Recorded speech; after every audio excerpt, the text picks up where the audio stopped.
What's up, YouTube? It's your coach. I'm here. It's almost like the middle of a hurricane here in Miami. This is December.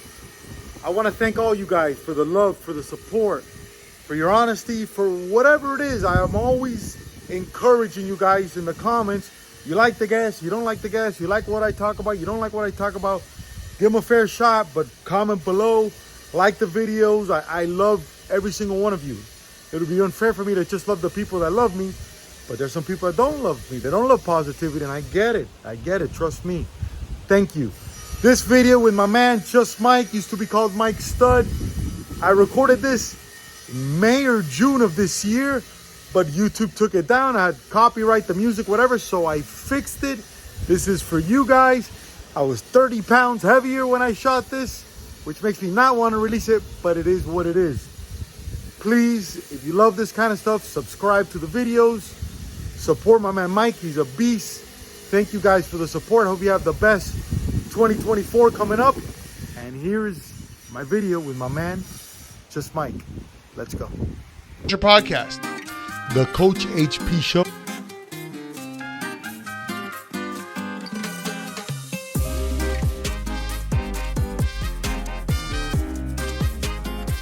I was telling you earlier, Michael, I want to call you Michael, man, because I think we're going to go to Michael stage. You know, you're at Mike now, Michael. That yep. I feel you are the Bob Marley of this era, that you're so underappreciated with your message and what you have to do and what you've come to do, right? Do you think about that? Are you just like in flow stage always? Do you think about like where your like ceiling is? Does that ever cross your mind? Yeah, no, never really crosses the mind anymore. I think there was an era as I first kind of started. Yeah, I'd say like also paired with just growing up as a man. You know what I mean? You kind of come through these phases in life where you kind of learn what you do value, learn what matters. You know what I mean? And really like not just to say that, just like really what gets you going and what really moves you and thinking about how I'm remembered or thinking about how, you know, how people are valuing me. Like, are you ranking me? Where am I ranked in society? None of that, all that shit's kind of fell off to the side in regards to like my totem pole of priorities or things that matter. Well, to me, you are, I was telling you this, you're the number one baseball guy, right? That has transitioned after baseball. Yeah. And that's for you, by the way. Look, grab that, buddy. See what that feels like. Love that. Oh, yeah. Feels like home. Feels like home. Perfect. You didn't play Perfect Game, did you? I did. You did? Well, I did a few of their showcases and stuff. Talk to me about showcases, bro. Because I think showcases are pro pitchers always. Because you guys just fucking fire, and us haters. Talk to me about showcases, man. Yeah, I feel that. I mean, I only did a few, but one paid off. You know, I think I went to one up in Connecticut. I'm from Rhode Island. Not exactly a fucking baseball powerhouse by any means, you know. And I went to one in Connecticut, I believe, and did well. And that was actually where Duke first saw me, which is where I ended up going to school. And the showcases are fun, but I agree, it's pitcher friendly. It's all pitcher friendly. Now, I saw an episode where you had your parents, right? Yeah. It strikes me that I think personality-wise, your personality is your mom. Yeah. I think that's the vibe I got. Because your dad, I got him like very calm, very calculative. You know, like just like chill guy, right? Mm-hmm. That makes, in my opinion, the best sports dad. Yeah. Because he's not gonna rile you up. Am I right in that? Yeah. No, you're right. Yeah, he's a very mild mannered guy, but he was hands on with me. Like we'd work all the time. He was like my main. I think I can credit him for my athletic development, I would call it, because I was gifted, you know, to a certain level, definitely genetically. Like I was like, when I was like 9, 10 years old, like I was like LeBron in like minor league and just little league baseball. Like I was just throwing way harder. I was bigger, stronger. Right. So I obviously had a bit of a genetic like upside because that's all just kind of natural. But then, I mean, from the development stage of like, you know, 11, 12 years old up to college age, what it took to get there, where, you know, there was just so much value added by him. He's a physical, personal trainer. Just had a background in like athletic sports, weightlifting. Let me ask you a development. question. Was he like, hey, let's go practice? Or were you like, Pops, man, let's go crush it? How was that vibe? Yeah, it was kind of mainly me. I was very driven to be, I had something intuitive in me as a kid. It just, one, it felt natural and I felt good at it naturally, which helps you enjoy it. But I really like, pass the blowtorch over here. Thank you, bro. Thank you, man. I'm fucking here struggling. Oh yeah, is it not working, that thing? Not like this. Yeah. Oh. Go for it. There you go. But yeah, should we punch back into that? What was I saying? I had a point I was getting to. It was you were saying no. It's about a super important point about your dad. Yeah. So I was definitely naturally inclined for baseball, let's call it. But then I also I was enjoying myself so much on the field that I also kind of had this, I don't know why, but I had it as a kid where I felt as though I could make it my career. I felt like it was a meal ticket. I wanted it. No one was telling me like, my parents weren't like indoctrinating that into me. Like, I had it in me. Like I felt like it was like the path for me and an avenue to, not that I get out like of my neighborhood or whatever, but just like had this kind of calling towards it that I knew I could be my vehicle. And I don't know why, now that I reflect on that as an adult, but as a kid, I had that. You had, because I think you have, as I study, right? You have very special qualities because guys that look like you aren't smart. And you're like a smart, like you got, I don't know if it's the Rhode Island thing, I don't know, whatever, right? Because I always say, growing up in Miami, we're at a disadvantage from everybody up north, bro. Like, our IQ and our stuff is below, right? Because we're doing other things. But when did you notice you were a smart dude? Shit, man. I definitely, again, I think I was genetically, like, as a kid, I was pretty inclined to do well in school. And it was like, again, wasn't super indoctrinated. My parents weren't like, do your work. And, interestingly enough, like, it was kind of a means to an end. And I'll kind of explain that. Like, I wasn't passionate about learning. I wish I was as passionate as I am now. I feel like most people probably feel this way. As an adult, I'm a much more passionate and in a space to be hungry and thirsty for new knowledge, information, learning.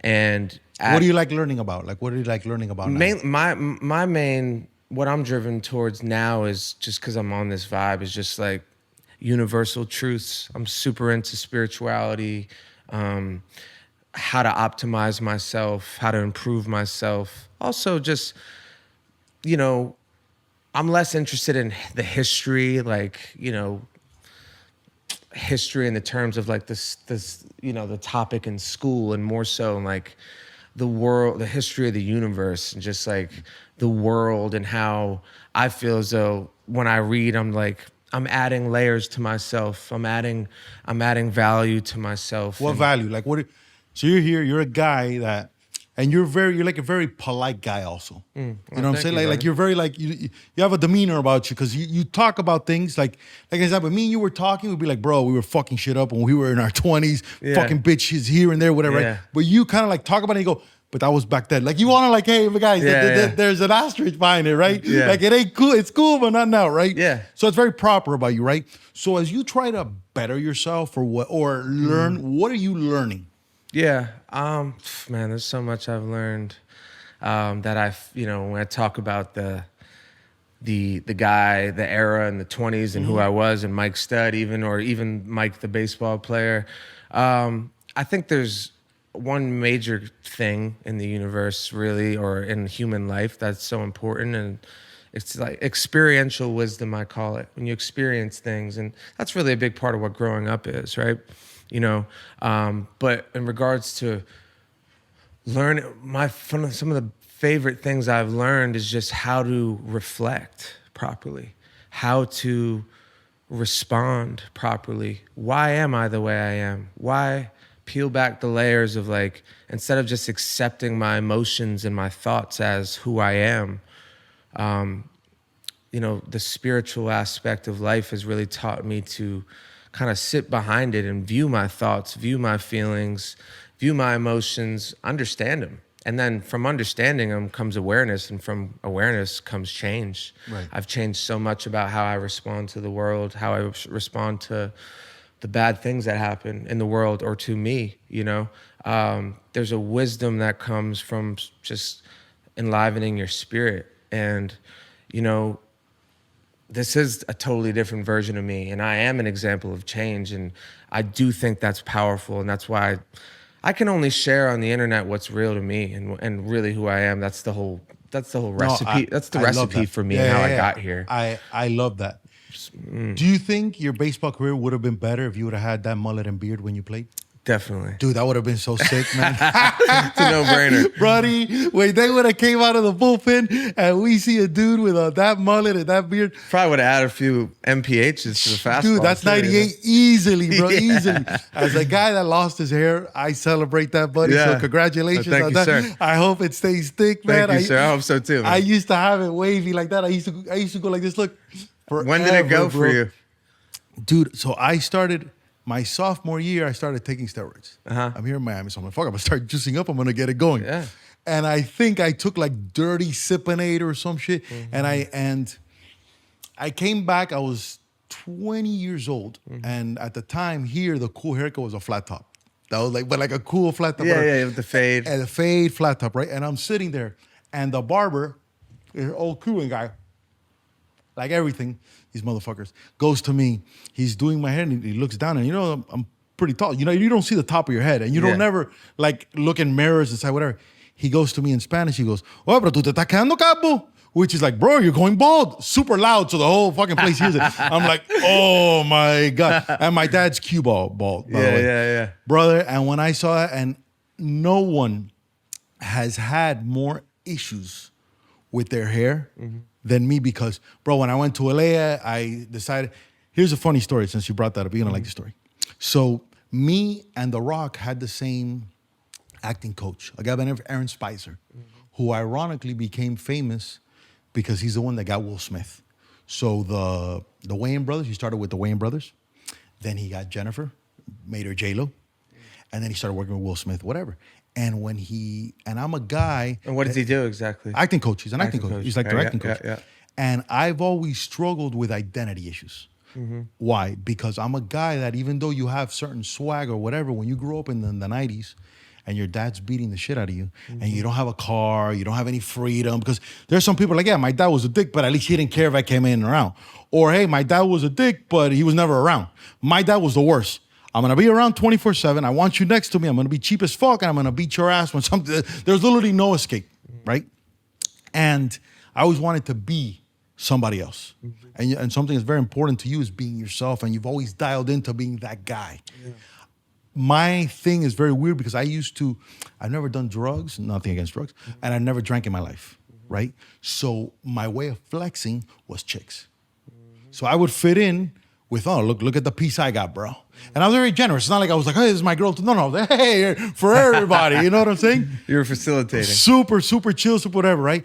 But I sat there, talking about hair, and I did the surgery. So I have this scar, the happy face in the back of my head. Because I go, no, I get surgery and I'm going to be like that guy. You ever seen Deuce Bigelow, Male Gigolo? Yeah. The guy with the long hair. I go, that's how I'm going to be. I'm going to ponytail it, whatever. Yeah. And bro, you got to take Propecia, Proscar, whatever.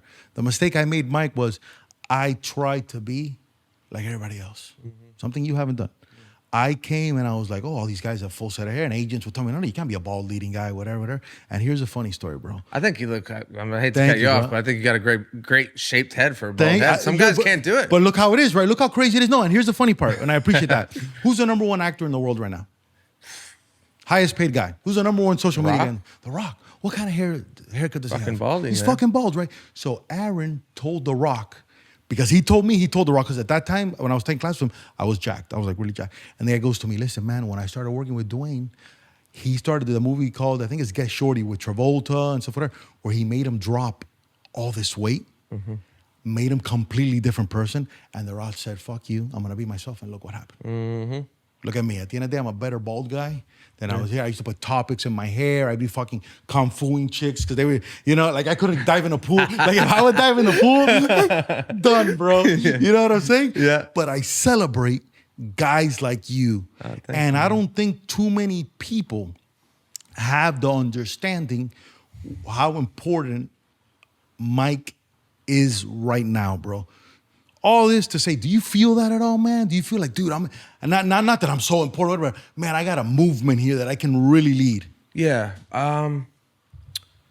First off, well, thank you, and what I can say is, it's been a brick by brick, step by step process to get to the level where other people can notice and take notice of like what we got going on, and it is special, man. I definitely, it has a special importance to me, and I lead my life with that intention. The universe or whoever's watching, or just to myself, even my own spirit, like I show up every day for it. I don't go to the F1 like you said. You pointed out. I love that, by the way. The only famous guy in Miami that didn't fucking go to F1 is you, bro. And I love that. I love that. No, that's what I mean by show up for it. Like, it has my attention. I have a very interesting approach to creativity. That's why the setup is the setup. The studios, there's a few studios in the house. There's one downstairs, there's one upstairs. When inspiration comes, I show up. So inspiration comes, like, let's say you're out here, you're tanning, and you're like, oh, wait a minute. Boom, let me go. Yeah, and what you just said is very, very, very much so valid. Like, when I talk about the spiritual importance of my life, like it's just done so much for me as a creative. Where I feel like ideas are downloaded. Yeah. Like I don't even take credit for the idea per se. I think I'm in a space where I'm able to receive ideas. I don't know where they come from.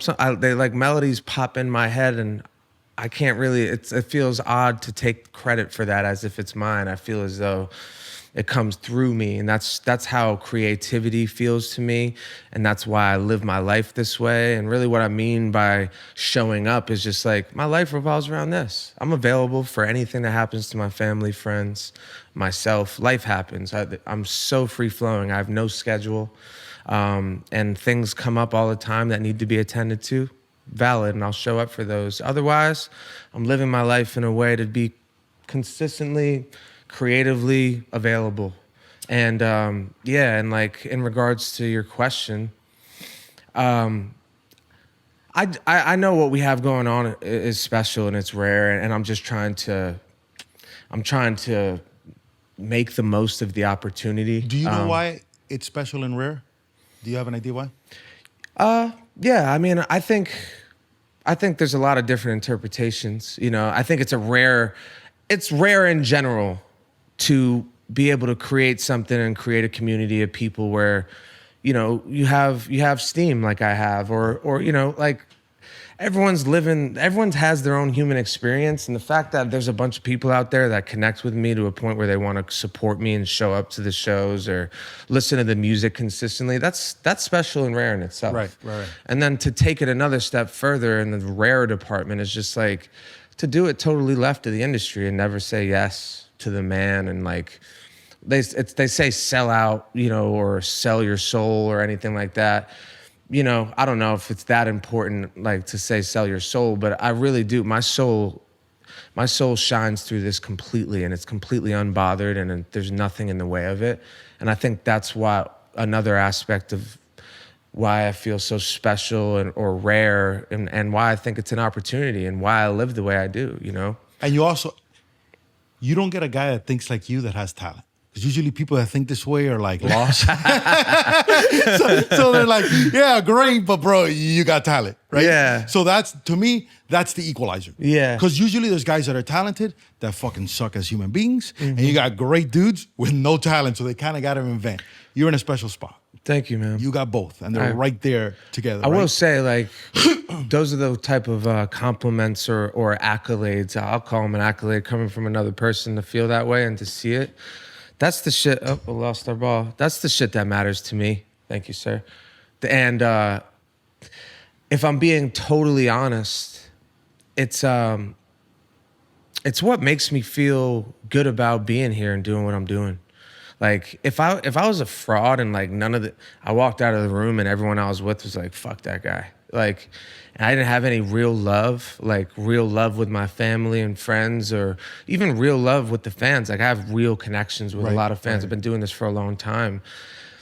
If I knew I was being a fraud, I just feel like your soul doesn't let you rest there. Like there's something else in your life that will fall off the hinges. You won't be able to sleep at night. Your health will decay. I'm able to sleep at night because I feel as though, like I said, like I am very much connected to the essence of what you just said. Like that's really what matters. You know what I mean? To keep improving as a person and getting more successful financially or tangibly. Like, hey, look at my Grammys on the wall. Look at this mansion. Look at the cars, or look at the women. You know, like those are tangible successes, you could say. Like right on paper, you could see them. And I almost value the intangibles more, man. Like I wear the same shit every day. I don't, you know, I have no one to impress.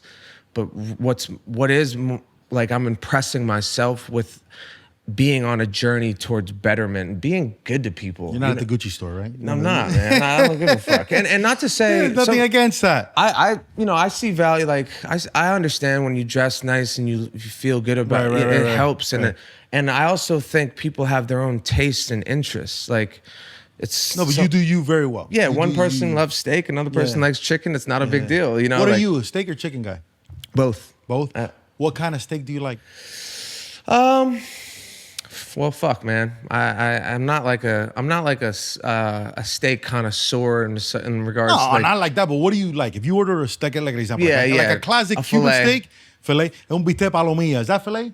Bistec palomilla, like the lean one. That's like classic. Lean, you know, with rice and you've had rice and beans and plantains. You like that? Yeah. It's good. I like. I'm like a huge. In the last 4 or 5 years, like I love most of my meals are steak, chicken, rice. Like I like another aspect of like betterment that I think is like actually super, super slept on. I think it's becoming more apparent. Just like making better choices on what you're eating. I mean, like I used to eat like whatever the fuck I wanted. That's where we're at, bro. Literally play baseball, go to McDonald's, crush it, eat 4 burgers in between games, like, let's go. You learn there's more inflation. Inflation in the body, inflammation. Yeah. I was living with extremely high levels of inflammation in my body due to abuse of alcohol and just like traveling, constantly getting off a flight, going on stage, drinking a bunch of beers, fucking waking up next to the train, just like this lifestyle, right? And a huge key, just understanding like my health, what was going on, my gut health. So yeah, like, bro, I'm a chicken, steak, rice, greens guy most days. You look it. But we don't. I'm definitely not perfect. Like but your trajectory has been real interesting, man. Because it's the baseball stuff, it's the artist. I think you're a phenomenal podcaster. Oh, thank you. Like man. your interview style, it's interesting because rarely do guys in your position don't interview other people. Yeah. They're too busy being themselves. But you're really fucking good at it, right? Because you're yourself and you come up with good questions and with your boys and stuff like that, right? And it's interesting because let's take Christian Yelich for an example, right? Mm-hmm. I don't know him personally, but I know him because he played for the Marlins. Mm-hmm. So I saw him grow up, right? Yeah. When I played, my problem was I tried to hit like Bryce Harper. I'm not a home run guy. I'm a big guy, but I'm a Christian Yelich guy, which wasn't sexy till he becomes the MVP. Yeah. And signs the big deal. Oh, see how being yourself is, right? Yeah. You being yourself, bro, and I'll go back to that. Did you get that from Pops? Did you get that from your parents? Were you like, bro, I'm good enough as it is. I fit in. How did you get that? It's been a journey to here, man. My parents are very authentic people. I'm fucking super lucky, and I think growing up is realizing if you're fucking lucky, like. I don't know. I think that's where the humble aspect comes from, or just where humility comes from. Is like, I could have had shitty parents. I could have had a No, of you know course, what I mean? Like, man, of course. Just I'm inspired by people like yourself, though. Like seriously, that like you have tough breaks. And you just fucking manage it and you handle it. Like yeah, I think that's a part of being a human being. Is there's ups and downs and highs and lows, but there's no way you can't argue that like some people don't have harder, tangible battles to face. No, and You know what I especially mean? you, because right now, do we have a little? Oh, you're the man. This guy we gotta keep, buddy. He- This guy's the fucking man. I know he's the guy. Big shout out. We gotta give a shout out to Pomp too. Our way, Pomp, man. Yeah, We gotta shout him up. Pomp's the man. Pump's the guy. I'm about to Because- link with him soon. Yeah. Yeah, Has a suit. He's gonna come here. You're gonna go to his spot. I'm gonna go to his spot. Yeah. Nice. It's right there in Brickell's. Amazing. Yeah, He's yeah. the best. You, because it's so funny what you said, because right now in the era of, I'm white privilege or whatever, Mm-hmm. right? It's interesting because we've totally separated humans in general. Mm-hmm. We're like, oh, you got blue eyes. Yeah, you have no feelings, bro. You don't count, right? Right. And that sucks. And I'm in the vibe or the thing of, dude, let's celebrate what this guy's done. Let's take a moment here to understand that dudes like this don't come across super like this. Ain't like, hey, bro, who's the next? I can't name 5 guys like you. You can't. You cannot, right? Thank you, brother. So as you project yourself, and one of your biggest turns was, I really, really saw who you were during COVID when you were doing the beer pong thing. Yeah. I go, this dude's blowing up with this thing. Like, this thing is Yeah, really yeah. hitting. And then obviously hanging out with Post Malone, whatever, Yeah. right? Yeah. The fact that you said you have like 3 songs or a bunch of songs with that dude isolated somewhere in Bitcoin ether somewhere, right? In crypto world, right? It goes to show you how much credit you have and in patience in the process and in friendship or whatever, because anybody else calls that dude up and says, listen, bro, Yeah. I don't know what the fuck's going on here. Let's leak this shit. Can you do me a favor? Can you look the other way for about a month? Yeah. Right? Yeah. But you don't do that. Yeah. Why not? Shit, man. I don't know. I think I came to a realization pretty quick, especially in LA, and then maybe making, not making mistakes, but just being young and eager. And then, you're in LA and you kind of see how eager everyone is, and everyone's driven by like this greater force, and it's really just popularity, attention, fame, and I don't know. I just feel as though all the most fruitful things in my life are just done the right way, the step-by-step way. Never really been as much as I might have wanted it to happen. My life or the universe has always kind of taught me to allow the things to flow in your life. I love that, bro. I'm the reverse, man. I have had to bulldoze. Yeah. You've mentioned that you've bulldozed things through. Yeah. I've bulldozed, like Coach HP has had to like bulldoze Yeah. through. If we would have done this, we were supposed to do this interview Good Friday. Remember you were Yeah. at that other spot. Yeah. I was gonna bring my chicken. That almost cost me my marriage. I said, babe, we're gonna come Good Friday. We're gonna put one camera there. Yeah. I have this jacked up DSLR that after 15 minutes, Yeah. Yeah. because to me now, Yeah. because I had nothing growing up. I don't know how to let things come to me. So everything to me is like, if you would have told me, listen, bro, we're gonna do this, but we're gonna have to go on a tree on the biggest mission of the world. 99% of people go, I don't know, bro, that ain't Yeah. meant to be. Me, I'm like, oh, that's the sign. Let's go for That's it. an amazing quality. Like, a lot of this shit that I say, it's a journey to here, is like, I really wasn't like this ever. I really wasn't. I was, and I do think like that's a quality of like why I even arrived here. I used to be the exact same way. Like I didn't grow up. I grew up very middle class. Like, always. I don't know. You kind of hinted towards it, or like I think you get the gist of it. Is like underappreciated and under the radar is how I've been the entire time. And you could look at it objectively and be like, the fuck you talking about, bro? Like you played baseball at Duke and you... No, we're talking about apples to apples, not apples to Yeah, like but in what I'm this saying world. is like, I was from Rhode Island and no one really thought I'd ever play Division I. Like there's maybe one or maybe sometimes there's a few guys that make it out of there, but it's always been like I was never the highly touted recruit. And then in music, I've always been the odd man out. Like I was kind of like a jock doing it. They wrote me off as like a college guy. Oh, this is college music. Mike, when you like, saw that, right? Same as in pitching, same as the jock guy's in 80s bullshit up there. yeah. Right? What did you tell yourself? Because some people, that are the most masculine people in the world are like, oh my God, they're right. Yeah. But what did you tell yourself? Because this is what I care about. What did you tell yourself where you're like, nah, fuck these motherfuckers. I got this. Yeah, it was actually like the same bone in my body that made me like a bulldog pitcher.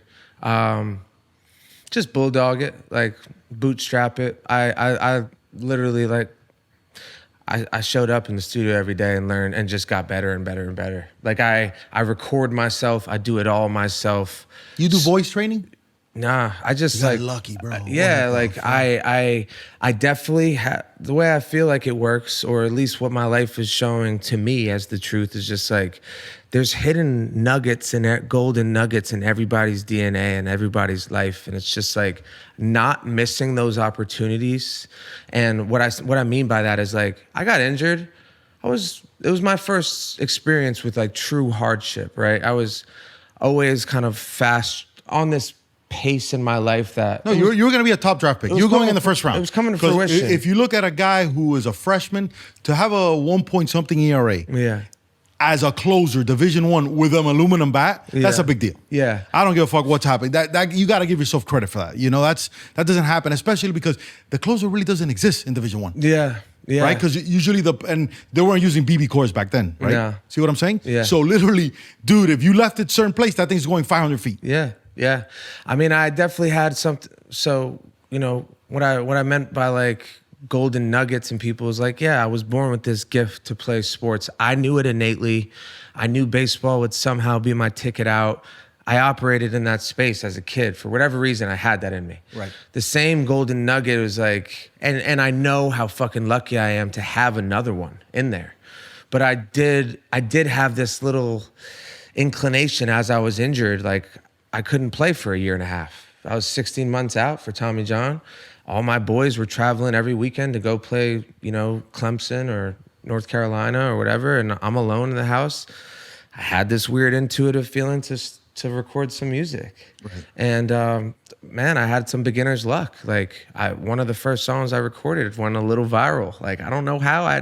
Big viral. Yeah, I had relatively. I mean, I just had no plan.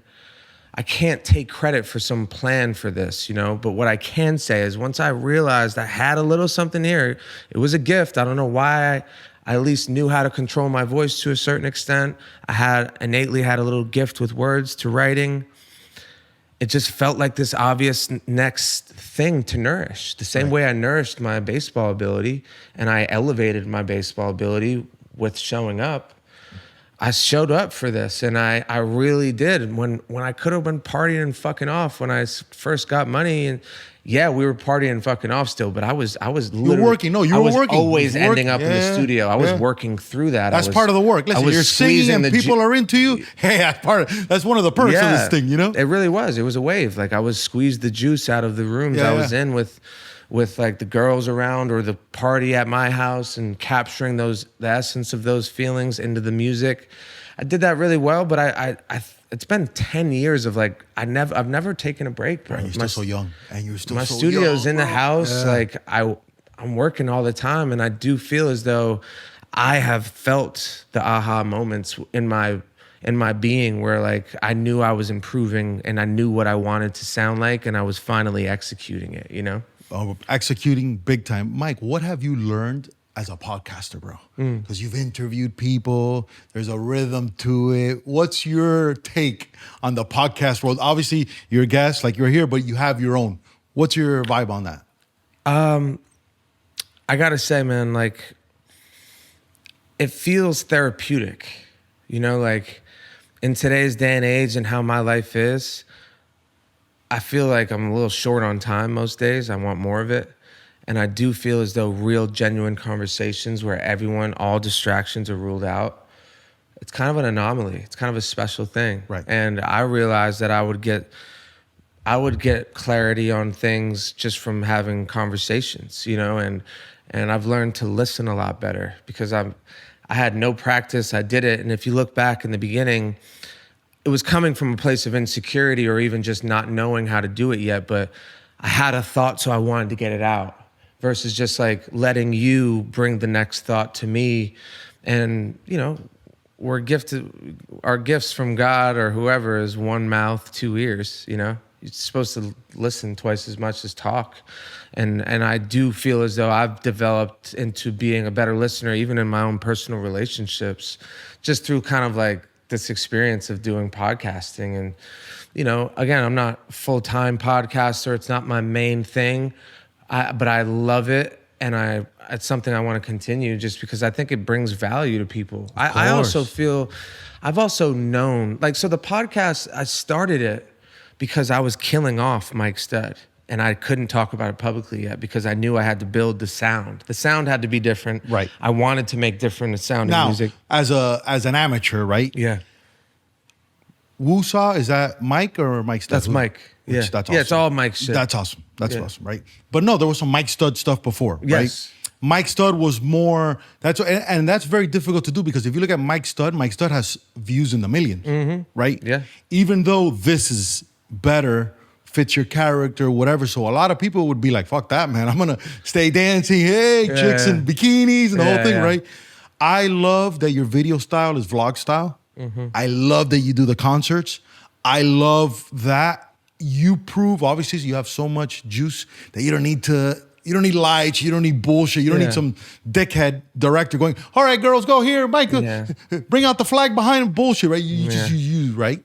Which is awesome, bro. That's that. There's no formula here that I go, that'll lose. I think everything's a win. Thank you, bro. I appreciate it, man. And it's, to be honest, it's fairly calculated in the sense of like, being uncalculated is calculated for me, if that makes any sense.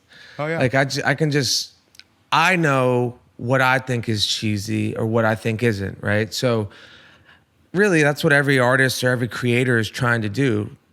It's just make shit that is it's transparent. It's like, it translates easily into content. Like I'm not doing anything different than what I'm already doing, and that's my content, if that makes any sense.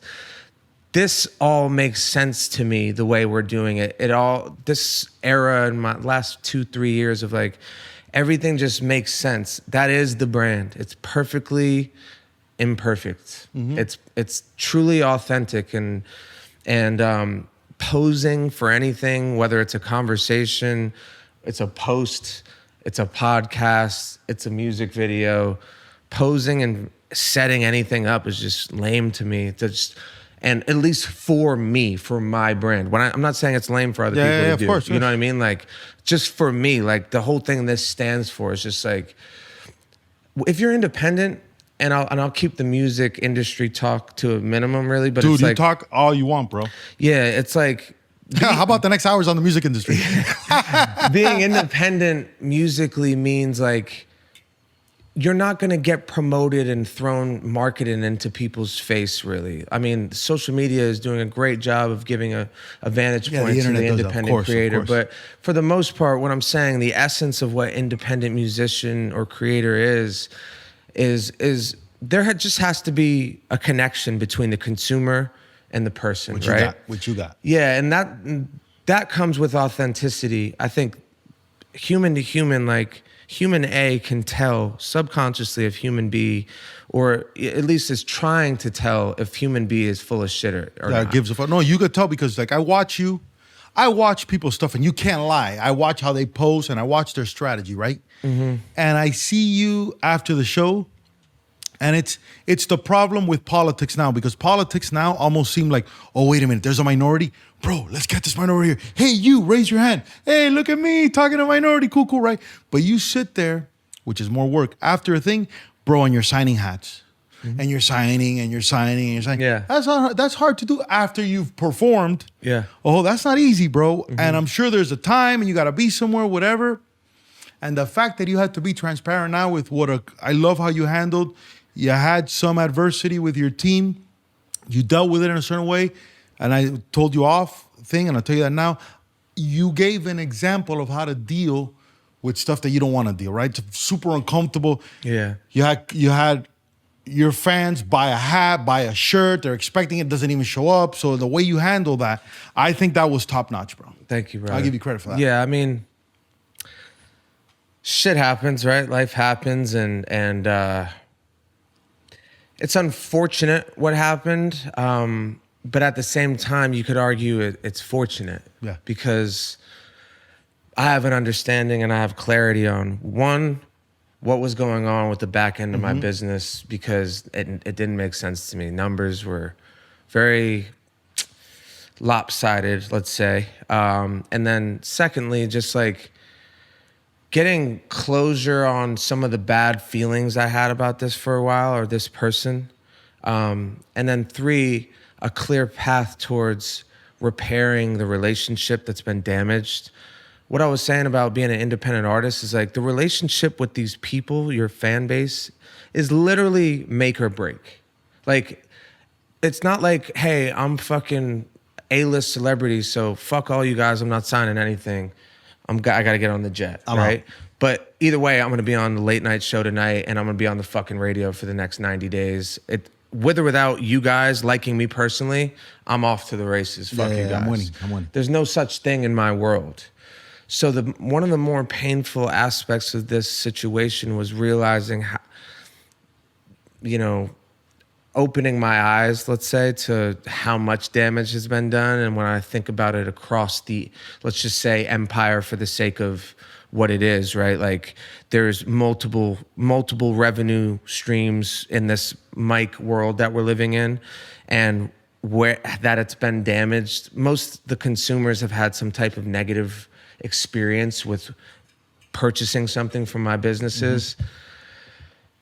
It's damaging, and it's like, what that does generally is like, yeah, people might be like, I fuck with Mike's music, but like, I ain't fucking, they don't know how to do business, or whatever it is. Like, whatever, I can't quantify how many people that are fans of mine or consumers of mine that had a bad experience that just like, fuck it, I'm not buying anymore. But I'll give you a second chance. Yeah, like, it's just like, once you take people's money, it's a different thing. But I love how you held accountable and you put a post and you put several of them saying, listen, if you bought something, whatever, show us proof. We're going to get that shit to you ASAP. And I'm going to come out and be on and I'll sign and stuff. That's super customer service orientated, because when you only got 5 fans, it's easier, right? But when you have 500,000 or in the millions, like where you're at, whatever, that's hard to keep that consistency. Can't tell you how much time I was spent doing customer service, because I was aware of what was going on to a certain extent. Right. I wasn't aware at the volume. Right.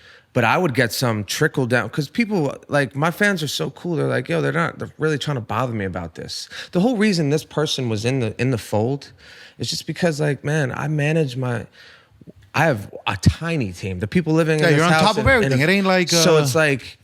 And I also had a checks and balance. Like, I had an accounting firm who was just taking this guy's word as bond and not doing the due diligence. So I also had a checks and balance, but I wanted to empower somebody that I've known for a long time, and I wanted to win. And I wanted him to win, one, but two, like, he's the only guy in my immediate group that had any wherewithal in regards to web design, any wherewithal in regards to creative design for clothing, any wherewithal in regards to just e-commerce structure. So the obvious choice in my group, ironically, like, I'm trying to make decisions, I'm very cautious about, I've never done a record deal. I'm very cautious about partnering with people. I've had tons of friends with money want to invest. I've never taken it, because I just... If I'm going to do that, it has to be truly organic and truly, I guess, what's the word? Digestible. Like a digestible version of like, hey, here's what your money is worth. Here's why you owning 30% of these songs will give you $1 million of value in X amount of years, which is what I'm in the process of doing. I'm building something really interesting with a group of the same people that found what was going on with this guy. Right. It's the new team that I'm bringing on to create this infrastructure where, like, I don't hire a manager, which is what every artist hires. I'm hiring a COO, chief of operations, to back end all the businesses. And even in the music side, taking it a step further, like, I lost the ball again, taking it a step further. Can you throw the ball when you get a chance, everybody? Taking it a step further to, like, truly understand the economics of the music industry, and then creating it in a way to where now I can take investments. My whole enterprise is valued. Here's what, oh wow. we're making. Should we audible? Sorry about that, No, bro. all good, all good. Sorry about that. But I'm making something. I'm making this version of I guess music industry economics, Right. and creating this strategy towards being able to take private. Like, imagine a publicly traded artist.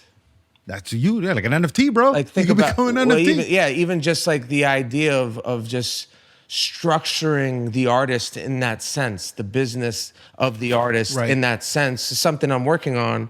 And it's really like, getting back to the point, is just like, I'm really, cautious about bringing people on when you take people's money and then they're involved. And what I've really tried to cultivate here is just independence, meaning I don't have to answer to anyone. I don't have any schedules that aren't mine. Yeah. Those are so important to me. So having this person in this position, I had him there, albeit underqualified, because I didn't want to let people in that weren't in. I didn't want to bring, other people that would be new into this close into the nucleus. Right. Ironically, Look who got it. But what it's I was, okay. yeah, But it's what okay. I was, what I was trying to protect myself from, happened directly in that scenario. And you know what? That's another lesson learned. Like, it's okay to change your mind about ideas. Like, my company is called For the Homies. Like my For the Homies Ventures, For the Homies Records, For the Homies Apparel. My whole business model, my whole approach to this was to do it with your friends.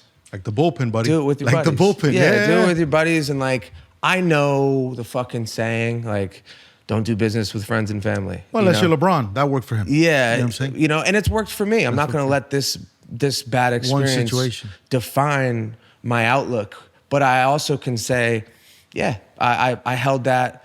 I held doing it with the homies too close to my heart, and it bled into being a little too lenient, a little too passive, and maybe valuing like, hey, I want to do it with my core group of guys, valuing that a little bit more than what was best for the company. Best for the cause.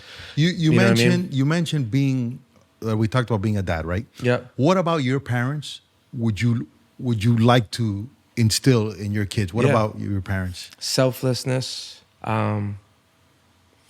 Both my mom and dad had two very different people, but they just are selfless people. They just and my mom's a little different than my dad personality-wise, but they both just shined through. When I think back about the past, like, they just cared so much about us and what we wanted.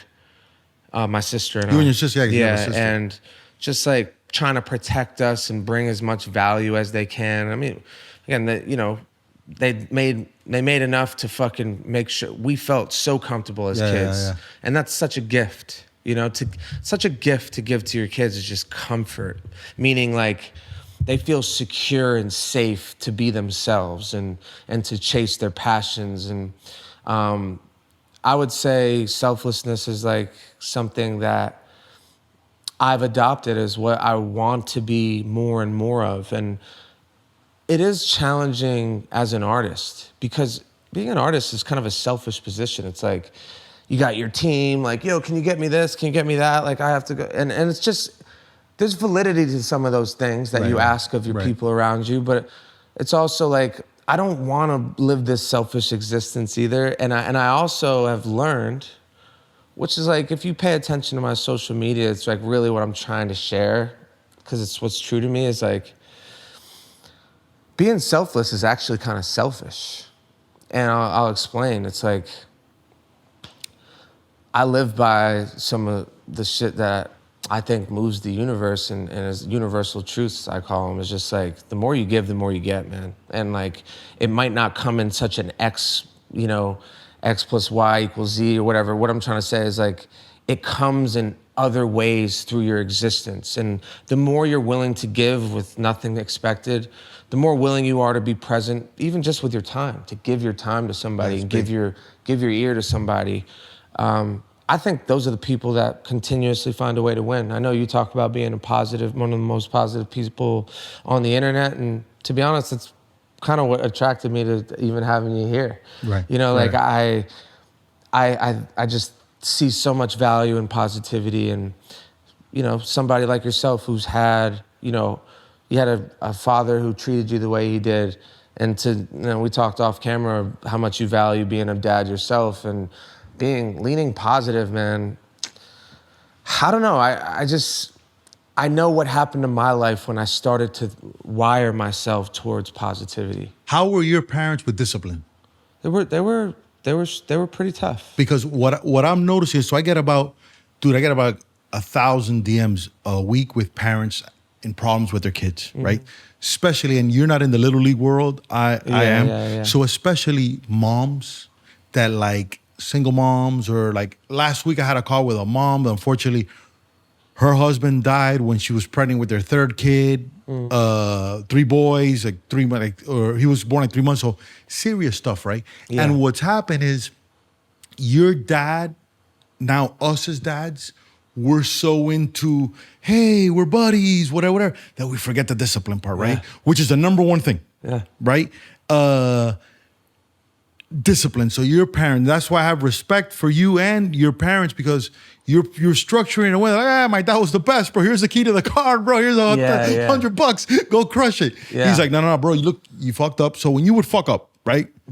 You got popped. Something. How would your parents deal with that? Would they pull you aside and say, "Listen, bro"? No, they would punish me. They would punish me. But would they say it in a cool way where you're not like, "I hate you" and leave, or how would they do that? Because that's the secret right there. Yeah, no, my mom was more the disciplinarian vocally. My dad's a quiet guy.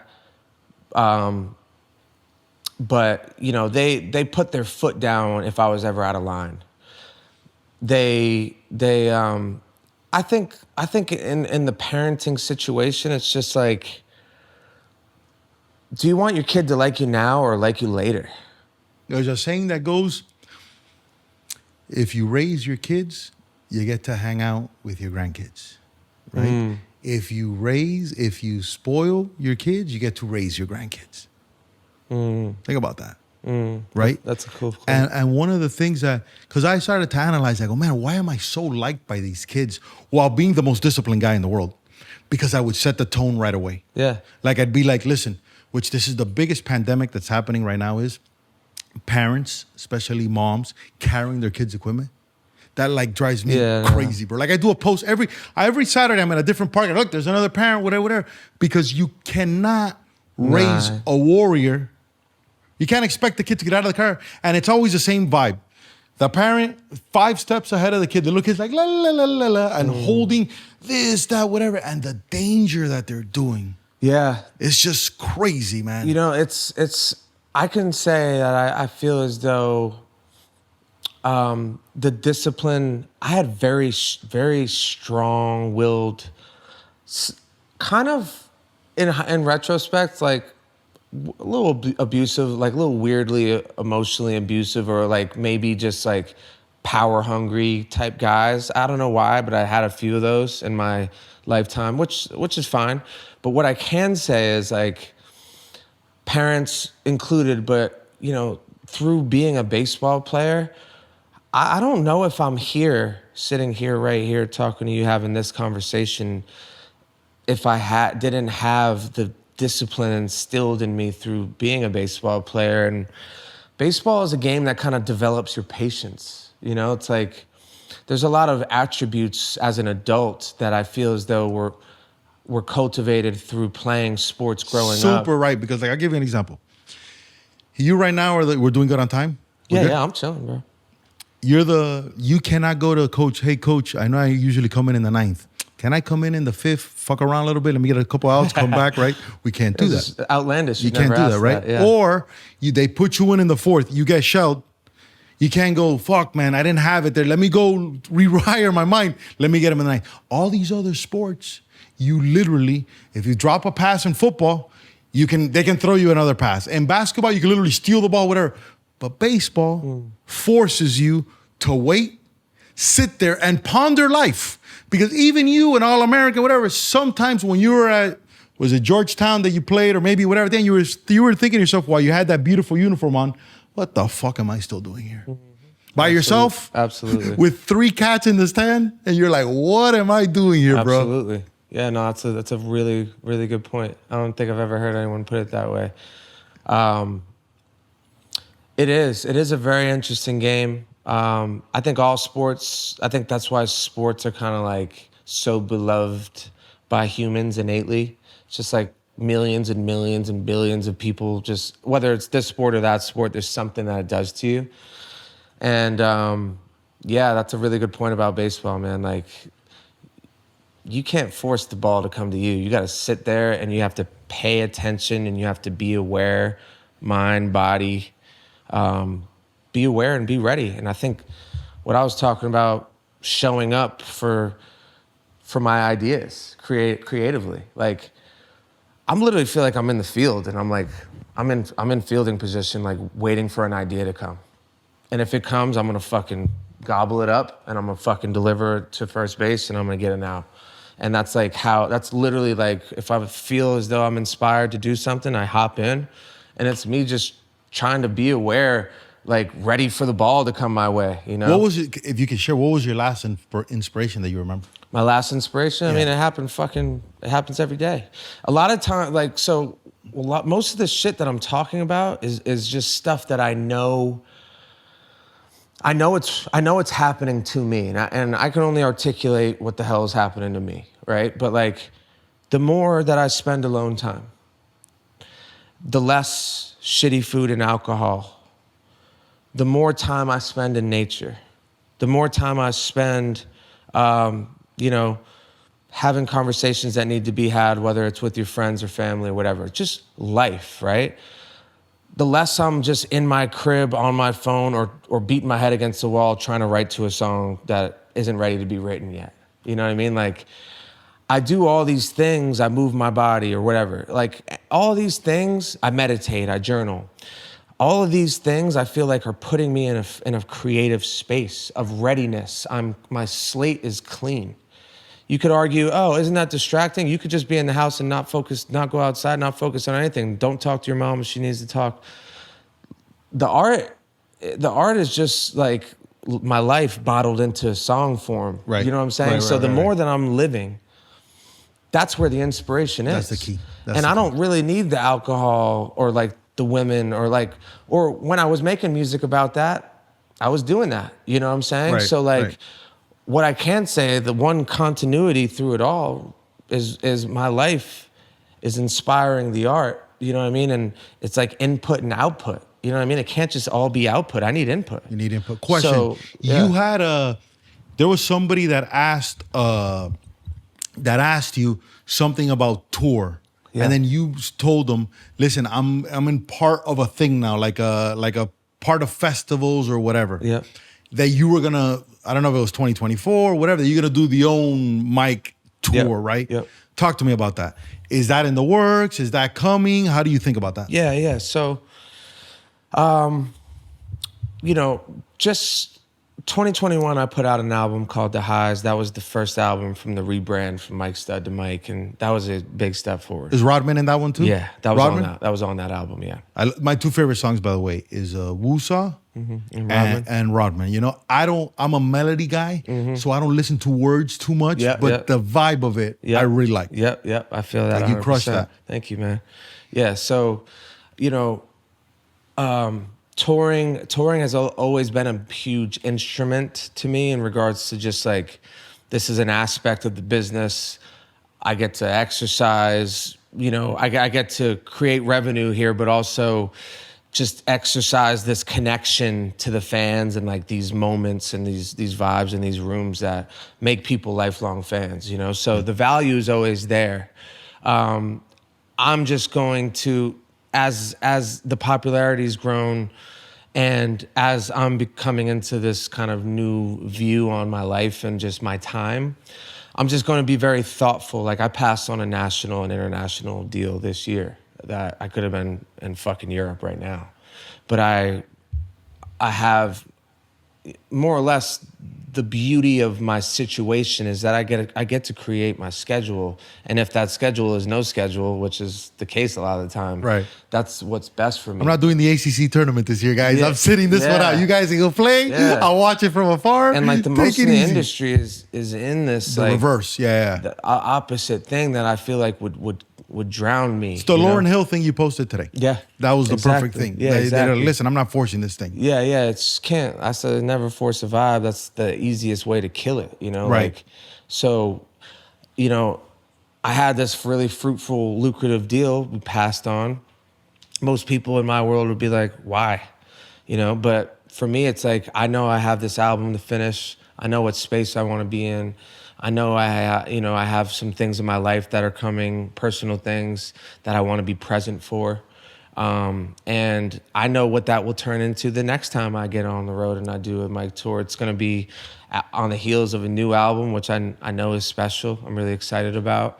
And this festival thing is like the first time as an independent artist I'm being recognized at this level to where, you know, I'm playing bigger stages, bigger crowds, and just being involved in something that I always was kind of left out of, because really it's heavily political. Oh, because you have the guy, you have the plug. Yeah, That's like has other people, and they're like, "Oh, you're gonna like an example. I'm Post Malone's manager. Oh, you want Post Malone? Perfect, but you got to take It's Mike." exactly what they do. Yeah, it's exactly what. What happens in sports a lot? You're like, "Oh, this is this guy now. You got to get his homies Right, and this and right, that, right?" right. But you've eliminated bullshit. But what happened is talent. If you give talent enough time to figure itself out, oh, there's the dude. Wait a minute. So I had a show. We had 10 artists. One guy, fucking everybody went crazy for him. They're still talking about. That's the fucking dude. Yeah, That's the dude. My dad used to say something when I was a kid all the time. He said the cream always rises to the top. Yeah. Yeah. So it might take a little time, but if it's the truth, like I have "Ball Don't Lie" tattooed here. You have what? What is it? "Ball Don't Lie," which is like the term. Oh, ball don't lie. Of course, yeah, of course. it's just like that's what it means to me. It's just like time will always be honest, you know. No, I buddy, don't look, I have time will tell right there for you. Look, there you go. See Yeah, that? we got a lot of alignments, but that's just that honestly puts into categorizes how I'm moving. So special, so good, Just man. like I'm not really. I don't have any big goal. I feel inspired. I'm trying to just cultivate my own inspiration and trusting that if I keep doing what's in my heart, it's going to work out, you know.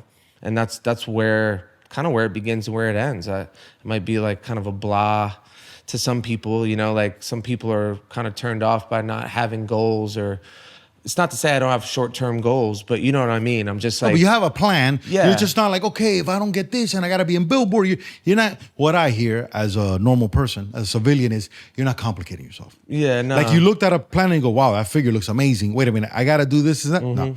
Like an example. Hey, well, the Yankees just called. Bro, we want you back. You got to shave? You got to go the mullet. You're like, no. yeah, I'm going to play for Oakland. Yeah. Make sense? Yeah, Where yeah. some people, 99% of us are like, fuck the beard, bro. Wow. But I got to get paid. Yeah, I'm You playing know? in Oakland where I can do what I want, and maybe it's in front of less people. But you can go, you're going to go down as long as you don't give this up. You're a guy, and I said this before. You put a post of Joe Rogan talking to I think it's Luke Combs, and saying if you know music is good when you can hear it on a boat. And you put that in story, right? Yeah. And your music, like I told you, you can hear hooking up with a chick on a golf cart, on a boat, cutting grass, partying, studying, driving somewhere, Yeah. before a podcast or that's fucking universal, man. It's like breathing. man. So it's like there is no losing in you. It's literally like I sing, that's gonna win somewhere. Now where it wins, I can't control. Yeah. You know what I'm saying? Am I crushing Kansas? Am I crushing Miami? We don't Yeah. know yet, but it's gonna crush somewhere. It's interesting you point that out because it's like an uncalculated calculation. It's just like, man, I know how I'm living my life, right? So the music reflects that. Like when I was partying a lot more, there was more party feeling where like you might not be able to say that about the music, you know? Why I value living my life so balanced is I feel like it comes through in the music to where like whatever you're doing, it's lifestyle music, I call it. It's just like best, you could man. live your life to it, you know, and And you know what I like also, that you're not like forcing it, because a guy like you can go, okay, let me go find a country guy to go leech off his juice. Now let me get my hip hop boy, so let me just stay in the mix, whatever. And I honestly think that's coming, but organically. Yeah. Where one dude's gonna be like, fuck man, how come I haven't hit up Mike yet? Mike, come over here. Let's fucking, I got everything you want, bro. No excuses. Yeah. I'm going to put a shaman over here. I'm going to put a yoga mattress over there. Yeah. I'm going to put this over here. And I want you to create. And if you like something, I'm going to come in. And if you like it on top of that, we're going to wear the blue jerseys. You like the blue jerseys, Mike? No, I want to wear the all whites. Mike, we're going to wear the all whites. You know what I'm saying? I think that's coming, bro. I don't want to even like imply that I've never yearned or gone out of my way to try to include other people or do certain things. Because I come from more of that space, like the space you're talking about, where like you got to hustle and move and shake, you know? All I can say is that through doing it, all the most fruitful stuff and the best stuff, it's just coming from within when I'm just doing what I got to do. And then if someone comes and comes to what I'm building, which is coming. That's I'll coming. No, facilitate that's coming. that. No, that's and coming. it's happened. You know, it's like the post thing. No, but that's coming. That's coming now. But this version, right? Yeah. Because that happened when you guys were beer pong. Yeah. Which is cool. But I think that's coming out. A couple more questions, bro. I used to rescue pit bulls for a little bit, right? That's dope. I want to talk about your relationship with your dog. This dude has seen everything. This guy's the one guy. Yeah, buddy, we're talking about you here. He's the best. Man. What do you love the most about your dog? Man, it's my guy. I think my favorite thing about just dogs in general, but him in particular, is just like there's a presence that he has. I call him the CEO. And we have a brand, Stevenson Ranch, and he's like He's the guy. He's the CEO, mascot. Yeah, he's the man. He's the face. But he's just like the presence that he has over me, and I think that's kind of what dogs have over people. It's just so endearing. Is it kind of teaches you what really matters in a weird way. Like, he don't give a fuck what I'm doing, what song I just made, or how many views or likes or whatever.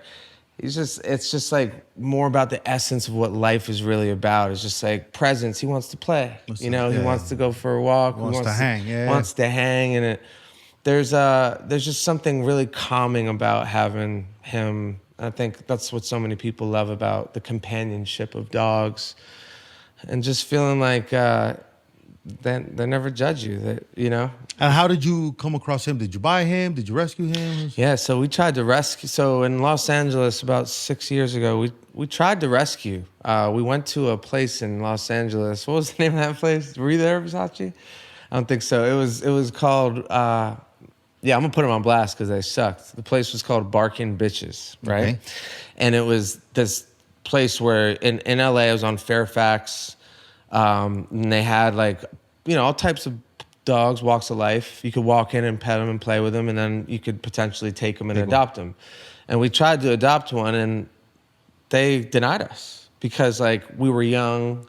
We had only been living in LA for a year, and I was, They didn't pre-qualify you. They're like, these guys not ready to be a dad. Yeah, like went through the process, and they more or less said like, nah.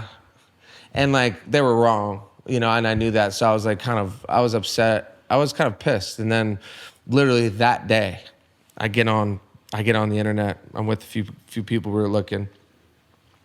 And we just saw we saw a picture on this website, and his name was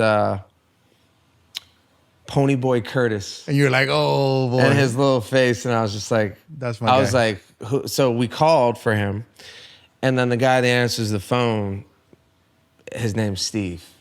And it's like, that's already an inside joke thing. That's your thing, yeah. We call everybody Steve. Steve. So that was it. And in Cuban, that'd be Stevie. Because, as Cubans, we put the E in front of stuff. So, that's why, like, school, stop sign, escuela. But in English, we do it in English. Okay. So, like, the Cubans that don't speak English, that way. So, this guy's Stevie. I like that. Yeah, he, that was a no-brainer when we knew it was a Steve thing. So, yeah, he's honestly just...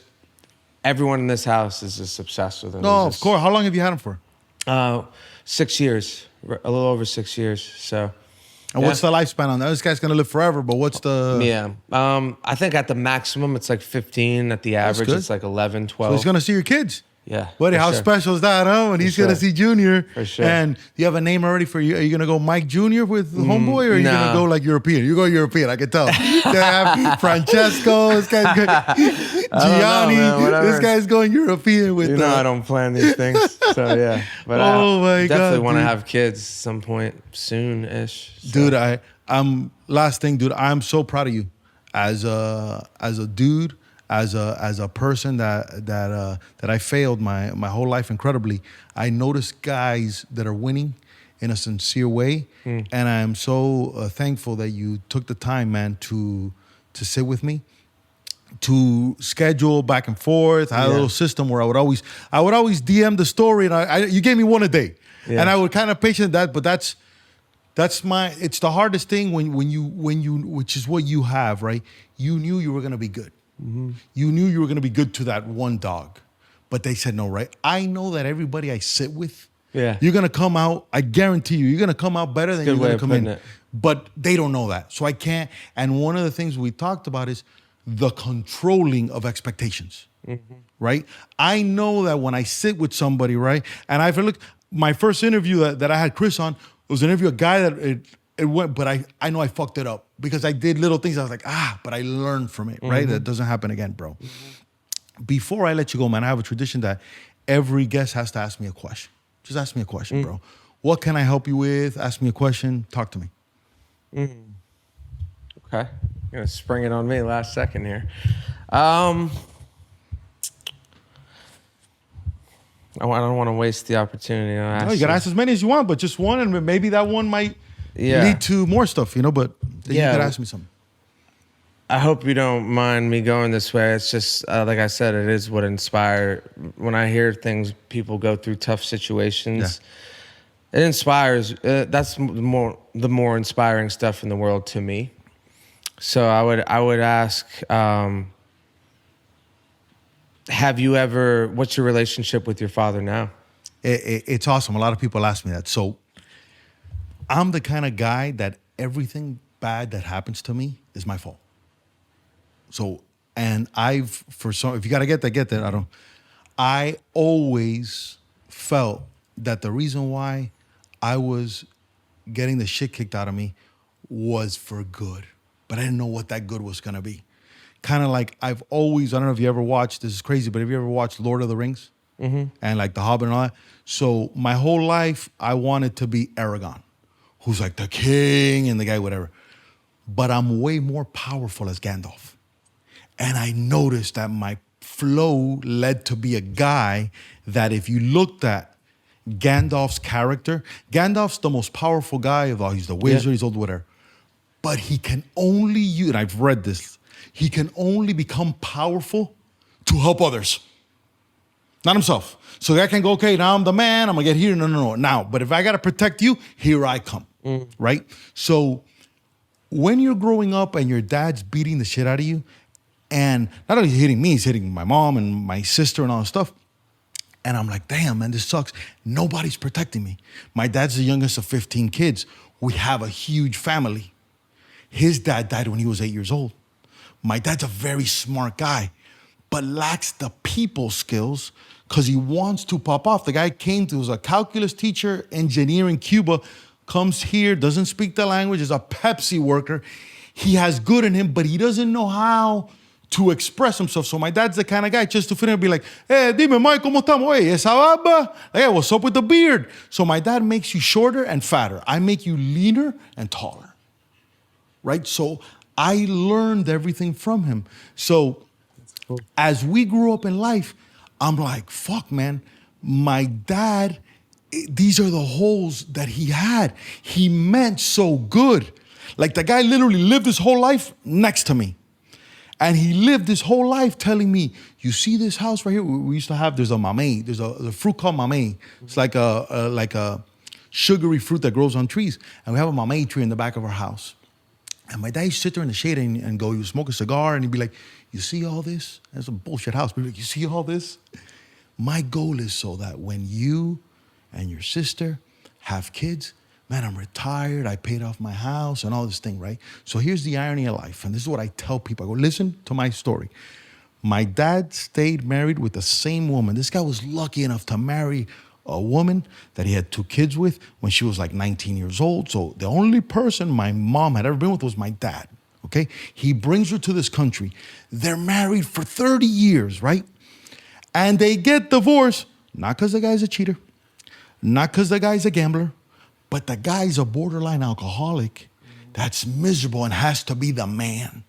So he was the guy that had my mom always in check, like typical Latin woman. She would cook, clean, everything, but never bought her anything, never made her feel special, never been anything. So the guy was that guy. And I was watching this guy fuck up all the time. And I'm like, that's a mistake, and that's going to be a mistake, and that's going to be a mistake, and that's going to be a mistake.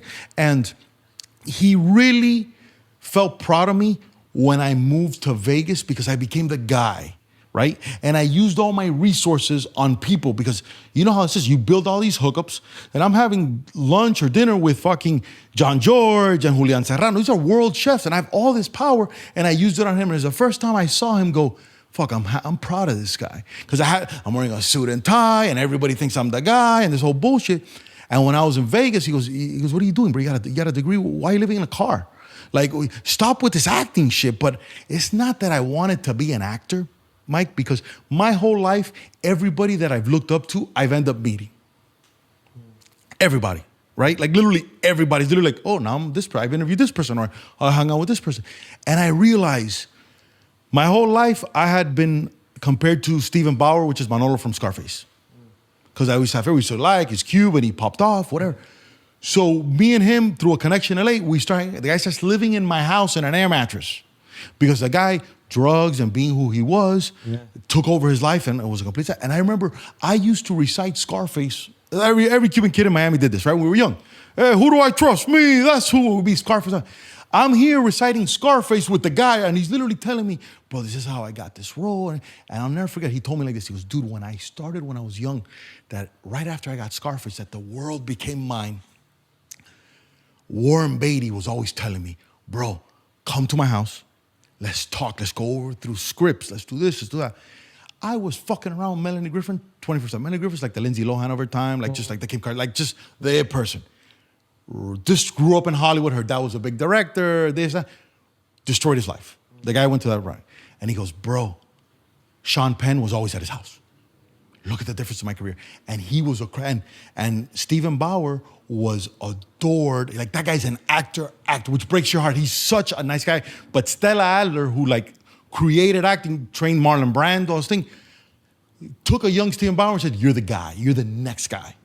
And I'm sitting there with this guy in an air mattress, sleeping in my place. And he's telling me this, and he goes, Hector, at some point, you're going to have to perform. Because people were looking at me because of my looks and my vibe, whatever. And we went to a play, and he was crying in the middle of the play, watching. And I was like a robot. I was like, why is this motherfucker crying? This is a stupid play. I go, oh my God, I'm not an actor. That's not my thing, right? So now when you put it to my dad, I sat there, and my dad, after 30 years, my mom divorces him. That's done. My sister stopped talking to him. 12 years. He doesn't know his grandkids on that side. I was the one guy who was always cool with everybody. I'm like, listen, bro, life's too short, whatever. As long as you don't ruin my party, bro, I'm here. You know what I'm saying? As an adult, listen, I want to get don't criticize me for getting tatted now, whatever. I got my first tattoo at 30, bro. Wow. Think of that. Okay, so I waited, whatever. So just don't ruin my party. I want to smoke a cigar. I'm not going to smoke it in your house if you don't want to. I'm respectful, whatever. And bro, my dad's the kind of guy. Here's a good story. My wife was raised by her grandfather. Okay, Castro jailed him for 20 years. Incorrectly, political thing. The guy's in jail, whatever. So my dad's alone for Thanksgiving. I come in from Las Vegas for a movie. My dad's alone. I'm trying to tell him. I go, buddy, look at your life, man. You gotta change the way you are. Like, you're a good dude. Don't be the cool guy. Don't stop telling people this. Like, just be chill, you know? And I'm like, okay. So we bring him along to the Thanksgiving dinner. He's my +1, okay? First time meeting everybody. This is +1 now. Imagine this. First time meeting everybody. He goes to because us Cubans, we're passionate about 3 things, really. Baseball, dominoes, boxing, and the way we fuck. That's our shit, bro. Like, we're the fucking men of that, right? So he goes to the old guy. He meets the guy. He's like 90 years old. He goes, let me ask you a question, man. In dominoes, double six, you come out. What do you do? This is the guy he just met. And I just finished giving him a 2-hour lecture of why he's alone Thanksgiving. And this thing, Mike. And the guy goes like this. He goes to the old man. He goes, what would you do? This is in front of everybody. Because my dad's big, loud voice. And the little old man goes, well, you know, I would do this. And he went his whole explanation. And my dad in Spanish goes, mala jugada. Polo. He goes, wrong move. Because what you got to do is... So, ironically, my daughter's born. My dad's there. He shows up at the house at the wrong time. Old school guy, wants the coffee, wants the whole experience.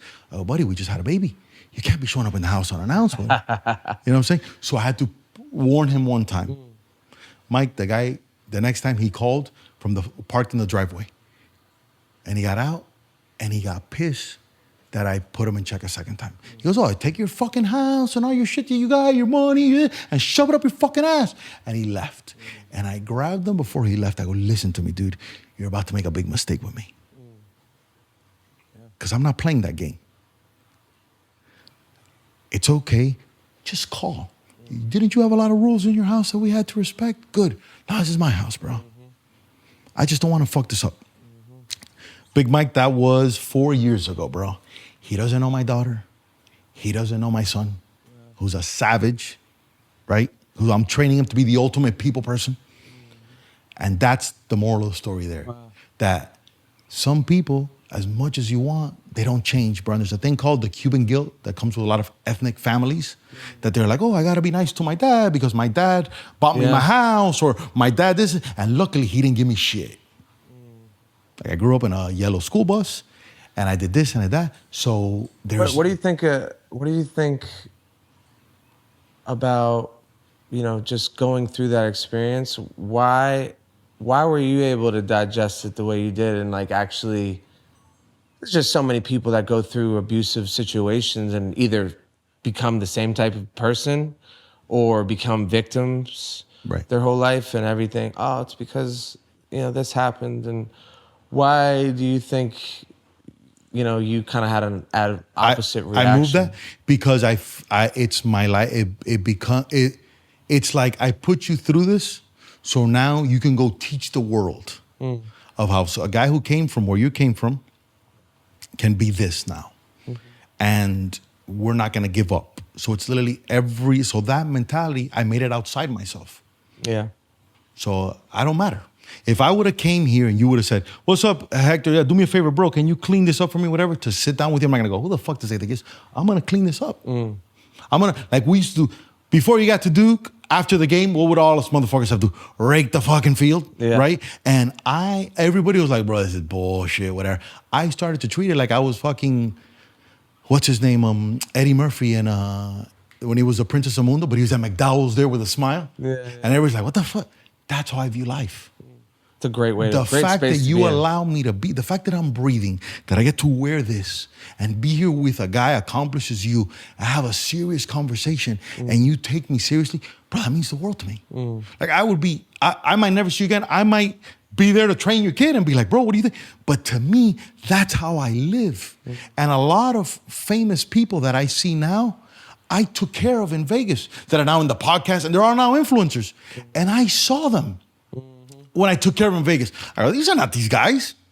But that's how life works. And I don't compete against anybody except myself. Sounds like you're in a great space, really. I'm in the best space. I'm in the only space. Yeah. You know, because I got a perfect 10 as a chick. Perfect. I have this. I have a million flaws that I try to fix. I'm over passionate about stuff. I get too excited. You know, when you see me text you, I type you a lot of. I'm like, hey, because I don't want you to think I'm a dick. So I like overdo it. Well, other people are like, hey, bro, okay, cool. So I'm learning that, you know. But yeah, but you know what? It's like we'll talk about betterment, and it's just like there's nothing better than authenticity. So even if certain things may irk certain people, if you being your authentic self, there's something in that avenue that irks somebody, they're not really aligned with who you really are. 100%. Now, not to say everyone sometimes business or Yeah, whatever. there's certain points that you have to Yeah, like kind of like. But to Of me, course. I'm at like look, one of my boys. I don't know if you having a great year, was rookie year last year. MJ Melendez, you know MJ Melendez. He's a Yes. catcher now. So Actually, yeah, I've spoken to him so before. MJ, so his dad brought me in to speak at FIU. So I'm speaking to him, and the first time I meet him, I see him with his. He had signed right because he was a catcher, but he hadn't gotten to the big league. He was kind of a thing, and I saw him with his chain tucked out. Look at his chain. I saw, and he wanted a certain car, and it came into my head. I go, listen to me, buddy. Do me a favor. Till you pop, chill. Because I don't want you to get hated on.